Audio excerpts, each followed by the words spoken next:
무역진흥기구가 최근 발표한 2019년 아시아, 오세아니아 진출 일본계 기업 실태조사 결과보고서에서 일본 기업들은 10년 만에 모든 국가와 지역에서 마이너스 실적을 기록한 것으로 나타났습니다. 일본 무역진흥기구는 2019년 8월부터 9월까지 동북아시아와 동남아시아, 서남아시아, 오세아니아 등 20개 국가와 지역에 진출한 일본계 기업들을 대상으로 현지에서의 비즈니스 활동 실태에 관한 설문조사를 실시했습니다. 보고서에 따르면 2019년 기업의 경기 체감을 나타내는 실사지수는 거의 모든 국가와 지역에서 악화됐으며 전체값은 3.3점에 그쳐 2018년에 23.6점에서 대폭 하락한 것으로 집계됐습니다.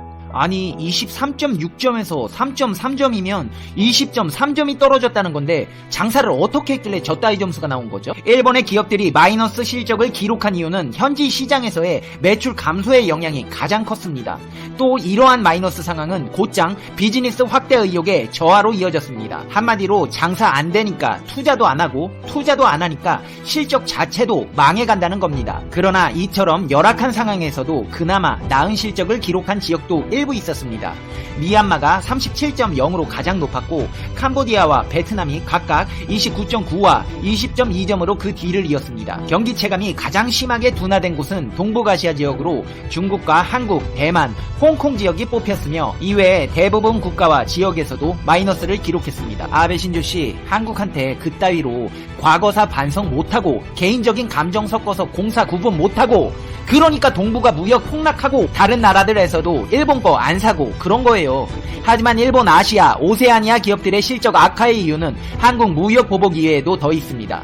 미중 무역 마찰 등 통상 환경의 변화에 대한 영향도 무시할 수 없는데요. 이에 대해서 부정적인 영향이 명백히 있다고 응답한 기업의 비율은 싱가포르가 19.5%로 가장 많았고 태국은 18.1%, 말레이시아는 17.9% 순이었습니다. 여기에 플러스와 마이너스, 양면성 영향이 있다를 포함하면 말레이시아가 33.6%로 가장 높고 싱가포르와 태국이 각각 29.3%와 29.2%로 비슷한 수준을 나타냈습니다.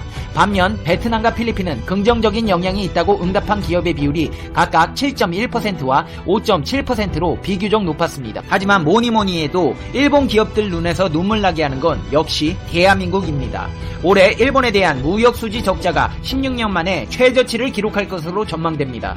올 들어 글로벌 업황 부진을 겪고 있는 반도체 기업의 장비 수입 감축과 국제유가 하락에 따른 석유화학 수입액 감소 등의 영향이 크지만 최근 확산한 일본제 불매운동으로 소비재 수입이 줄어든 것도 상당한 요인이 됐다는 분석입니다. 아니 불화수소같이 필요한 건 안 팔겠다면서 후쿠시마 농수산물 같은 것만 사가라고 하면 니들 같으면 사겠니? 생각 좀 하면서 살자. 특히 한국 정부가 일본의 수출 규제를 계기로 추진 중인 소재, 부품, 장비 분야 경쟁력 강화 대책이 성공할 경우 장기적으로 일본 무역 역조에 큰 흐름이 바뀔 수 있다는 업계에 기대 섞인 전망도 나오고 있습니다. 산업통상자원부와 한국무역협회 등에 따르면 올 들어 지난달 말까지 대일본 무역 수지 적자는 163억 6,600만 달러로 지난해 같은 기간 206억 1,400만 달러보다 20.6%나 줄었습니다. 역대 1월부터 10월 기준으로 따지면 2003년 이후 가장 적은 적자를 낸 것입니다. 이런 추세라면 역시 2003년 이후 16년 만에 처음으로 연간 대일 무역 적자가 200억 달러를 밑돌게 됩니다. 역대 최고치였던 지난 2010년의 절반 수준에 그치는 셈입니다. 한국의 10대 무역 상대국 가운데 올해 무역 역조를 보이는 나라는 일본과 대만밖에 없습니다. 대만에 대해서는 올 3분기까지 무역 적자가 2천만 달러도 채 되지 않아 일본과는 비교가 되지 않습니다. 이처럼 올 들어 대일 무역 역조가 개선된 것은 수입 감소폭이 수출을 크게 웃돌았기 때문입니다. 한마디로 무역 보복으로 안 팔겠다니까 안 산 겁니다. 당연한 결과입니다. 정부 관계자는 일본 수출 규제 이후 소재, 부품, 장비, 산업의 중요성에 대해 정부와 민간의 인식이 높아졌다면서 단기간 내에 큰 성과를 기대하기는 어렵겠지만 이를 계기로 고질적인 대일 무역 역조의 흐름이 바뀔 수도 있다고 진단했습니다. 그러면서 결과적으로 일본의 수출 규제는 한국에 좋은 보약이 됐고 일본은 재발등을 찍은 셈이 됐다면서 그러나 여전히 불확실성이 크기 때문에 차분하게 대응하면서 산업 경쟁력 제고를 위한 노력을 계속할 것이라고 밝혔습니다. 이렇게 일본은 아픈 줄도 모르고 지들 발등을 찍고 있습니다. 아니 아베씨 보이지 않는 손이라고 못 들어봤어요? 경제학의 아버지 애덤 스미스가 저술한 국부론이라는 책이 있습니다. 애덤 스미스가 국부론에서 말한 보이지 않는 손의 핵심은 바로 개인의 이기심입니다. 상인이든 농부든 기술자든 세상의 시장이란 틀 안에서 살아가는 인간의 공통적 목적은 바로 이익 추구이며 자신의 이익을 위해 각자 개인이 이기심을 발휘함에 따라 시장의 균형이 맞춰진다는 것입니다. 수요와 공급의 법칙으로 이 말을 설명할 수 있는데 시장의 수요량과 공급량에 의해 상품의 가격이 결정되고 역으로 상품의 가격이 적절한 수요량 및 공급량을 결정짓는 역할도 한다는 것입니다. 단순히 말해 공급과 수요의 법칙에 의해 가격이 결정되고 이후 가격 변동에 따라 공급과 수요가 마찬가지로 적절히 조정될 것이라는 것입니다. 시장은 원래 이렇게 시스템적으로 설정되어 있기 때문에 국가나 정부가 개입할 여지가 별로 없으며 규제나 조치를 취하지 않고 시장에 맡겨두는 것이 가장 좋다는 주장입니다. 한마디로 개인의 사익 추구가 공익을 증진시킨다는 이론입니다. 아니 나 이거 초등학교 때 사회 시간에 배운 건데 일본 초등학교에서는 안 배우나 봐요.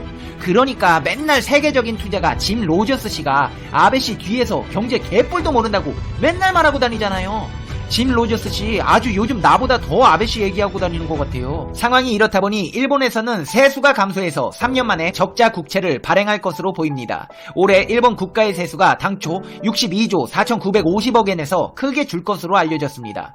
미중 무역 마찰 등 영향으로 일본 기업의 수출이 부진한 가운데 기업으로부터 법인 세수 부진이 주된 원인이라고 감액폭은 1조에서 2조엔 규모가 될 전망으로 올해 보정 예산안에서 3년 만에 적자 국채가 발행될 전망이라고 밝혔습니다. 세수 감소의 주요 원인은 법인세 감소입니다. 올해 상반기 법인 세수는 8,255억 엔으로 전년 동기 대비 약 10%나 줄었다고 니혼 게이자이 신문도 밝혔습니다. 그렇게 규제되니까 법인 사업체들이 수출을 못하고 팔아먹는 것도 없으니까 세금도 줄 수밖에 없습니다.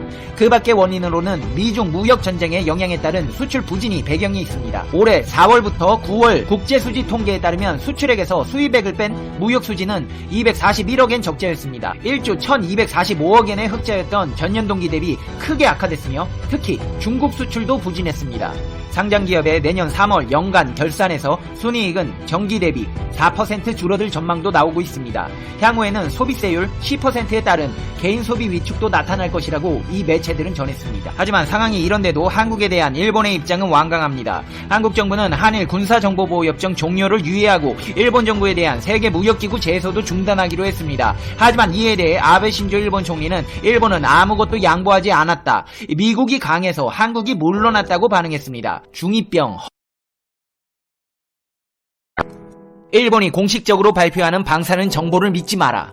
아직도 엄청난 오염이 남아있고 태풍, 비 등 기상 상황에 따라 오염이 번질 위험이 너무 크다. 도쿄 올림픽과 방사능 위험 세미나에서 호주 멜버른 대학교 틸만 러프 교수는 아베 신조 일본 총리는 국제올림픽위원회에 후쿠시마는 관리되고 있다. 도쿄에는 해가 없다고 했는데 이 발언들은 모두 새빨간 거짓말이라고 주장했습니다. 틸만 러프 교수는 지금까지 나온 증거로 보면 제염 작업은 방사능 노출을 거의 줄이지 못했다고 덧붙였습니다. 한마디로 제염한다고 하고 제초 작업했다는 후쿠시마 원전 제염 작업자 말과 같이 눈 가리고 아웅한다는 겁니다. 이 러프틸만 교수님은 1985년 노벨 평화상을 수상한 핵전쟁 방지 국제의사회의 공동대표이자 2017년 노벨 평화상을 받은 핵무기 폐지 공동행동의 창립자입니다. 한마디로 이 분야 권위자이자 지식인이라는 겁니다.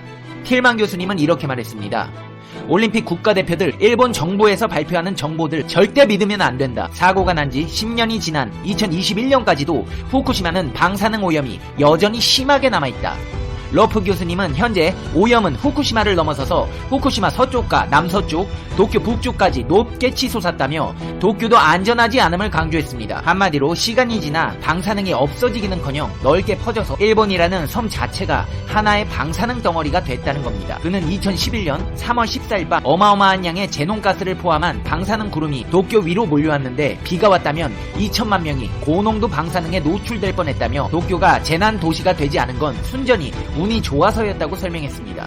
러프틸만 교수는 일본 정부의 방사능 정보에 신빙성이 떨어진다는 의혹을 계속적으로 제기해왔습니다.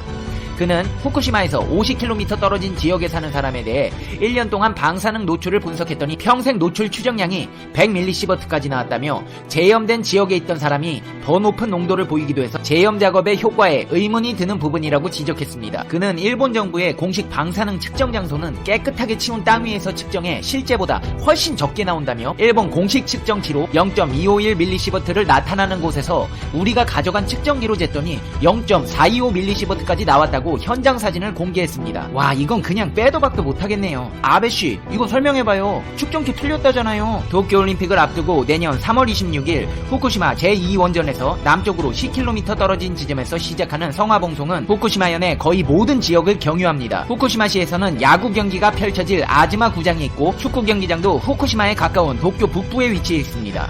러프틸만 교수는 오염수가 모여있는 고농도 오염 지역인 이타테 마을에는 선수촌이 마련되어 있다며 재난은 끝났고 후쿠시마는 모든 것이 정상으로 돌아왔다는 메시지를 주기 위한 정치적 액션이라고 강하게 비판했습니다. 한마디로 신성한 스포츠를 더러운 정치판으로 만들려 한다는 것입니다. 그는 도쿄올림픽이 열린다 한들 올림픽 기간 중에 혹시라도 방사능이 퍼지는 사고가 발생하면 대응이 적절할까? 선수들뿐만 아니라 선수 가족들, 특히 임산부나 아이가 있는 가족들도 이 문제를 분명히 알아야 한다, 이렇게 강조했습니다. 그는 후쿠시마는 정상이라는 거짓말을 하기 위해 일본이 올림픽을 이용하는 데 반대하는 움직임이 독일에서 일고 있다며 모든 나라의 올림픽 국가대표 선수들은 가능한 모든 위험에 대해 알아야 하고 일본의 데이터를 믿지 말고 따로 전문가를 접촉해서 알아봐야 한다고 강조했습니다. 아, 이거 진짜 심각한 문제입니다. 페페TV가 몇 달 전부터 강조했는데 나아진 게 하나도 없습니다. 아니, 우리 시청자 여러분이 안 가시겠지만 손흥민 선수 같은 올림픽 선수들, 아 진짜 어떡하나요? 페페TV 또 오버한다, 그 정도는 아니야. 그래서 여기 일본 현지 주민의 발언을 입수해왔습니다.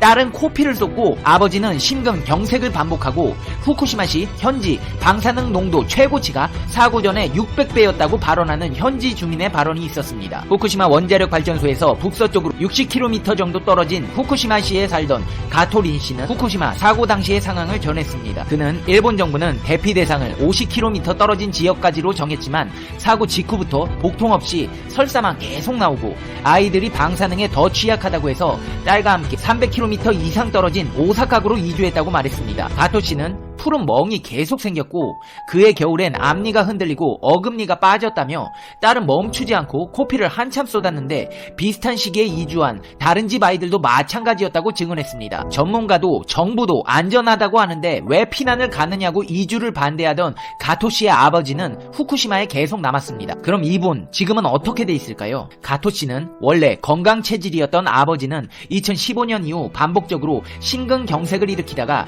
지난해 2월 돌아가셨다며 왜 우리는 아버지와 동생을 남기고 먼 곳으로 피난해야 했냐며 울먹였습니다. 심근경색은 방사능 노출 뒤 암과 유전질환 다음으로 많이 발생하는 병입니다. 가토 씨는 정부는 사죄는커녕 적절한 배상도 지원도 없다고 울분을 토했습니다. 후쿠시마에 살고 있는 가토 씨, 사정은 참 안 됐는데 아베는 그런 거 해줄 사람이 아니에요. 아베한테 배상이랑 지원을 바래요.